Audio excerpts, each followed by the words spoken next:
우리는 딸을 이 땅의 백성과 결혼시키지 않는다. 우리는 아들을 그들의 딸과 결혼시키지 않는다. 이 땅의 백성이 안식일에 물건이나 어떤 곡식을 내다가 팔더라도 안식일에나 성일에는 우리가 사지 않는다. 7해마다 땅을 쉬게 하고 6년이 지난 빚은 모두 없애준다. 우리는 다음과 같은 규례도 정하였다. 하나님의 성전 비용으로 쓰도록 우리는 해마다 3분의 1세겔씩 바친다. 이것은 늘 차려놓은 빵과 규칙적으로 드리는 곡식 제물과 규칙적으로 드리는 번제와 안식일이나 초하루나 그 밖의 절기 때에 드리는 제물과 이스라엘의 죄를 속하는 속제물과 우리 하나님의 성전에서 하는 모든 일에 쓸 것이다. 제사장이나 레위 사람이나 일반 백성을 가리지 않고 우리가 집안별로 주사위를 던져서 해마다 정한 때에 우리 하나님의 성전에 뗄 나무를 바칠 순서를 정한다. 그것은 율법에 기록된 대로 우리 주 하나님의 제단에서 불 사를 때에 쓸 나무이다. 우리 밭에서 나는 만물과 온갖 과일 나무의 첫 열매를 주님의 성전에 바친다. 율법에 기록된 대로 우리의 맏아들과 가축의 첫 새끼 곧 처음 난 송아지와 새끼 양을 우리 하나님의 성전으로 가지고 가서 그 성전에서 우리 하나님을 섬기는 제사장들에게 바친다. 또 우리는 들어 바칠 예물인 처음 익은 밀의 가루와 온갖 과일나무의 열매와 새 포도주와 기름을 가져다가 제사장의 몫으로 우리 하나님의 성전 창고에 넣기로 하고, 또 밭에서 나는 소출 가운데서 열의 하나는 레위 사람들의 몫으로 가져오기로 하였다. 농사를 짓는 성읍으로 돌아다니면서 열의 하나를 거두어 드릴 사람은 바로 레위 사람이다. 레위 사람이 열의 하나를 거두어 드릴 때에는 아론의 자손인 제사장 한 사람이 같이 다니기로 하였다. 레위 사람은 거두어 드린 열의 하나에서 다시 열의 하나를 떼어서 우리 하나님의 성전 창고의 여러 방에 두기로 하였다. 이스라엘 자손과 레위 자손은 들어 바칠 예물인 곡식과 새 포도주와 기름을 그 여러 방에 가져다 놓기로 하였다. 그런 방은 성전 기구를 두기로 하고 당번 제사장들과 성전 문지기들과 노래하는 사람들이 쓰기도 하는 곳이다. 우리는 우리 하나님의 성전을 아무렇게나 버려두지 않을 것이다. 우리는 우리 하나님의 성전을 아무렇게나 버려두지 않을 것이다. 오늘 본문의 마지막 구절의 내용입니다. 하나님과 새롭게 언약을 다짐하는 이스라엘 백성들의 내용이 오늘 본문에 소개되어 있습니다. 느헤미야 9장 38절에 보면 이 모든 것을 돌이켜본 뒤에 라고 하면서 10장에 넘어와서 새롭게 언약을 세워 도장을 찍은 사람들의 명단이 기록되어 있습니다. 백성의 지도자들과 제사장, 레위인 등 84명이 문서를 작성하고 서명하였습니다. 그리고 10장 28절에 백성들 가운데 알아들을 만한 지식이 있는 모든 사람들은 다 하나님과 언약을 맺었다라고 말합니다. 이것은 이제부터는 하나님이 옳다 하신 일은 나도 옳다고 인정하겠고, 아니라고 하는 것은 나도 아니라고 하겠습니다.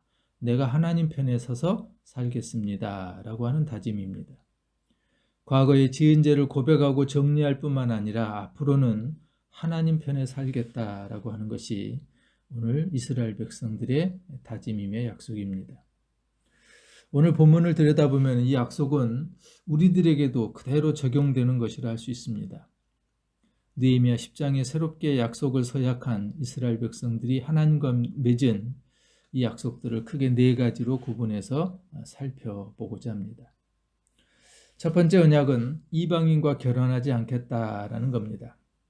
30절에 우리는 딸을 이 땅의 백성과 결혼시키지 않는다. 우리는 아들을 그들의 딸과 결혼시키지 않는다.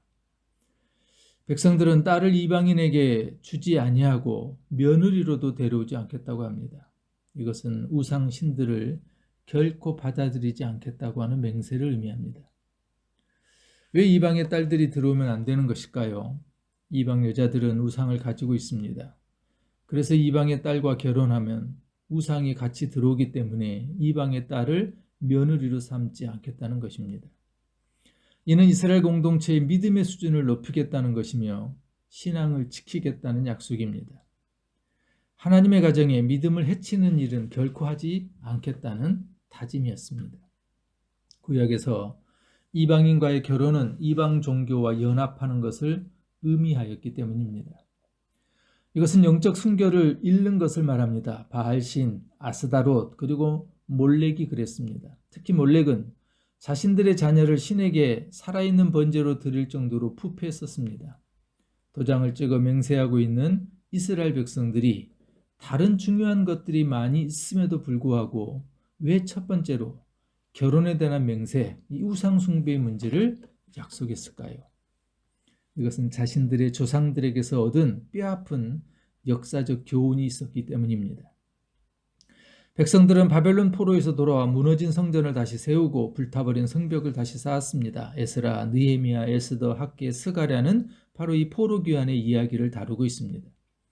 포로 귀환의 역사를 살펴보는 것은 구약의 역사를 통하여 영향력을 잃어버리고 세상의 조롱거리가 된 오늘날의 교회의 치유와 회복을 위한 소망을 그리고 답을 우리가 얻을 수 있기 때문입니다.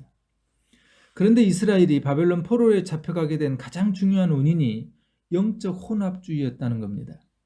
하나님의 백성들이 하나님을 멀리하고 범죄한 근본적인 원인이 다름 아닌 우상 숭배였기 때문입니다. 그렇기 때문에 지금 이스라엘 백성들은 성벽을 완성하고 하나님과 맹세하는 첫 번째 내용이 이방신들과는 다시는 함께하지 않겠다라는 것이었습니다. 믿음의 가정은 자녀의 결혼을 준비할 때 결혼을 위하여 기도를 많이 해야 합니다. 우리는 이 땅에 사는 동안 그리스도인으로 관용과 사랑을 나타내야 합니다. 한 영혼을 구원하기 위하여 가능한 많은 사람들에게 양보도 하고 손해도 봐야 합니다. 그러나 결코 양보해서는 안 되는 것이 바로 영적 순결입니다. 영적 순결을 지키려면 진리의 복음을 지켜야 하고 하나님 외 다른 것에 한눈 팔지 않고 오직 예수 그리스도만을 믿는 믿음을 지켜야 하기 때문입니다. 사도 바울은 고린도후서 6장에서 이렇게 말합니다. 믿지 않는 사람들과 멍에를 함께 매지 마십시오. 하나님의 성전과 우상이 어떻게 일치하겠습니까? 우리는 살아계신 하나님의 성전입니다. 두 번째 이스라엘 백성들의 언약은 안식일과 안식년을 지키겠다라는 것입니다. 31절에 이 땅의 백성이 안식일에 물건이나 어떤 곡식을 내다가 팔더라도 안식일에나 성일에는 우리가 사지 않는다. 7해마다 땅을 쉬게 하고 6년이 지나 빛은 모두 없애준다. 안식일 계명은 십계명의 네 번째 계명입니다. 예루살렘 성벽을 완성한 이스라엘 백성들은 하나님과 언약을 새롭게 하면서 안식일을 거룩하게 지킬 것을 다짐합니다. 주의 날을 철저히 지키겠다는 것입니다. 주님을 예배하는 일에 힘쓰겠다는 겁니다. 그리고 7해마다 땅을 쉬게 하고 6년이 지난 빛은 모두 없애준다고 맹세하는 것은 안식년 제도를 지키겠다는 뜻입니다. 우리가 주일을 성수해야 되는 것은 주일을 절대 지켜야 하는 것은 그리스도인의 본분입니다. 그리스도인이냐 아니냐의 1차적인 구별은 주일을 어떻게 지내느냐로 판가름납니다. 주일을 거룩하게 지키는 자가 그리스도인이기 때문입니다. 주일 성수는 하나님의 명령입니다. 하나님께서 하나님의 백성들에게 바른 삶을 위하여 주신 십계명, 바로 네 번째 계명이 내 자신을 위하여 아무 일도 하지 말라라고 하는 주의 날을 지키라는 의미입니다. 아무것도 하지 않고 안식일을 거룩하게 지킨다는 것은 반드시 지킨다는 것이며 반드시 거룩하게 지키라는 것이고 반드시 예배의 자리에 나와야 한다는 것을 말합니다. 하나님의 백성은 믿음으로 순종하고 예배를 먼저 사모하여야 합니다. 마태복음 6장 33절에 너희는 먼저 하나님의 나라와 하나님의 의를 구하여라. 그리하면 이 모든 것을 너희에게 더하여 주실 것이다. 산상수훈에서의 모든 것을 더하여 주신다는 예수님의 말씀은 믿으면 책임지겠다는 약속을 의미합니다. 이스라엘 백성들의 세 번째 언약은 하나님의 성전에 필요한 것을 공급하겠다라는 겁니다. 33절, 34절에 이것은 늘 차려놓은 빵과 규칙적으로 드리는 곡식제물과 규칙적으로 드리는 번제와 안식일이나 초하루나 그 밖에 절기 때에 드리는 제물과 이스라엘의 죄를 속하는 속제물과 우리 하나님의 성전에서 하는 모든 일에 쓸 것이다. 제사장이나 레위 사람이나 일반 백성을 가리지 않고 우리가 집안별로 주사위를 던져서 해마다 정한 때에 우리 하나님의 성전에 뗄 나무를 바칠 순서를 정한다. 그것은 율법에 기록된 대로 우리 주 하나님의 제단에서 불사를 떼었을 나무이다. 하나님의 전을 돌보겠습니다. 하나님의 전을 버리지 않겠습니다. 하나님의 전에서 예배드리는 제물이 필요하다면 제물을 드리겠습니다. 나무가 필요하다면 나무를 드리겠고 기름이 필요하면 기름을 드리겠습니다. 라는 것이 지금 이스라엘 백성들의 고백입니다. 하나님의 성전을 돌보는 일을 게을리하지 않겠다는 것이죠. 하나님의 집은 내 집이며 우리 집이기 때문입니다. 교회는 내 집이기 때문에 내 자신이 최고의 정성으로 돌봐야 합니다. 하나님의 성전에 필요한 것을 공급하겠다라는 것은 성전에 모이기를 심썼다라는 것을 의미하기도 합니다. 즉 오늘 세 번째 언약은 모이기를 힘쓰겠다라는 다짐이고 결단이고 약속입니다. 네 번째 이스라엘 백성들의 언약은 첫 열매와 11조를 드리겠다라는 겁니다. 35절, 37절 앞부분에 첫 소출을 하나님께 드리겠다 이렇게 약속합니다. 또 37절 하반절과 39절까지에는 11조에 대한 약속입니다. 헌금은 강요한다고 해서 드려지는 것도 아니고 또 강요된 헌금은 헌금이 아닙니다. 헌금은 하나님을 향한 그리스도인의 자발적인 행위여야 하기 때문입니다. 그리스도인들이 하나님께 바치는 헌금의 의미는 내가 가지고 있는 모든 것이 정확하게 나의 것이 아니라 하나님께로부터 주어진 하나님의 것이라는 고백의 증표가 바로 헌금입니다. 역대상 29장 10절 이하의 다윗의 기도문 가운데 이렇게 다윗은 고백합니다. 하늘과 땅에 있는 모든 것이 다 주님의 것입니다. 그리고 이 나라도 주님의 것입니다. 부위와 존귀가 주님께로부터 나오고 주님께서 만물을 다스리며 주님의 손에 권세와 능력이 있으시니 사람이 위대하고 강하게 되는 것도 주님의 손에 달렸습니다. 우리가 하나님께 여러 가지 헌금을 드릴 수 있지만 어떤 헌금이든 인간의 것을 바치는 것이 아니라 본래 하나님의 것을 하나님께 드리는 것입니다. 우주 만물은 다 하나님의 것입니다. 하나님은 우리의 돈을 필요로 하신 것이 아니라 바로 우리 자신을 원하십니다. 이것이 헌금을 드리는 성도의 자세입니다. 사도 바울은 어려움에 처한 예루살렘 교회를 돕기 위하여 고린도 교회 교인들에게 헌금을 이야기하면서 마게도냐 지역의 교인들의 헌금을 칭찬합니다. 고린도후서 8장 9장에 보면은 풍성한 연보를 넘치도록 하였고 심에 지나도록 자원하였다라고 칭찬합니다. 헌금은 하나님과 이웃을 사랑하는 실제적인 증거이기 때문입니다. 그러나 고린도후서 9장에 보면은 헌금할 때 인색함이나 억지로 하지 말아야 할 것을 경계하며 하나님은 즐겨내는 자를 사랑하신다라고 합니다. 이스라엘 백성들의 네 번째 약속은 이처럼 첫 열매와 11조를 드리겠다는 것이었습니다. 이렇게 바벨론 포로에서 돌아온 이스라엘 백성들은 무너진 성전을 다시 짓고 불타버린 성벽을 다시 세우고 그리고 난 뒤에 하나님의 말씀 앞에 감격하며 모였습니다. 다시는 믿음을 잃어버렸던 조상들처럼 그렇게 되지 않기를 다짐하며 도장을 찍어서 서약한 겁니다. 이방인과 결혼하지 않겠다. 안식일과 안식년을 지키겠다. 하나님의 성전에 필요한 것을 공급하겠다. 첫 열매와 11조를 드리겠다. 이와 같은 언약은 더 이상 하나님의 성전을 버려두지 않겠다는 약속이었습니다.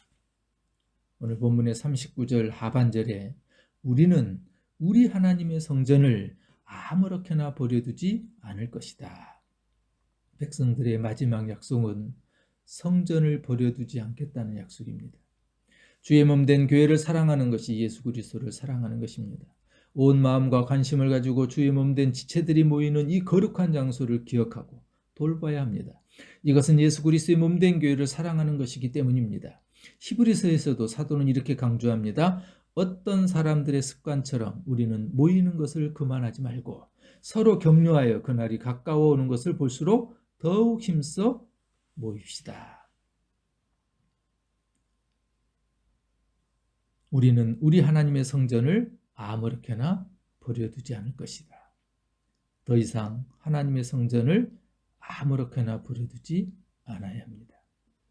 기도합니다. 살아계신 아버지 하나님, 이스라엘 백성들이 포로에서 돌아와 회복하며 주의 말씀 앞에 결단하며 서약한 것이 더 이상 하나님의 성전을 아무렇게나 버려두지 않겠다라는 다짐이었습니다. 하나님, 우리에게 교회를 주시고 또 교회가 되게 하셔서 하나님의 일을 감당하게 하시고 이 땅의 소망으로 살게 하신 것 감사합니다. 그러나 지금의 교회가 또 교회된 우리가 하나님의 영광을 가리고 세상 가운데 영향력을 잃어버렸습니다. 우리의 허물, 우리의 죄를 용서해 주시고 교회를 아무렇게나 버려두지 않겠다는 이스라엘 백성들의 다짐처럼 다시 우리의 교회를 또 교회된 우리가 아무렇게나 세상 가운데 드러나지 않도록 하나님의 몸된 교회로 바르게 정직하게 세워지도록 우리를 통해서 일해 주시고 하나님 교회를 새롭게 하여 주시옵소서. 우리가 교회가 이 거룩한 일에 하나님의 쓰임 받기를 원합니다. 그래서 세상 곳곳에 주님 찾으시는 교회, 주님 보고 싶어 하시는 교회, 주의 마음을 시원하게 해드리는 교회 되게 하여 주시옵소서. 예수님의 이름으로 기도합니다.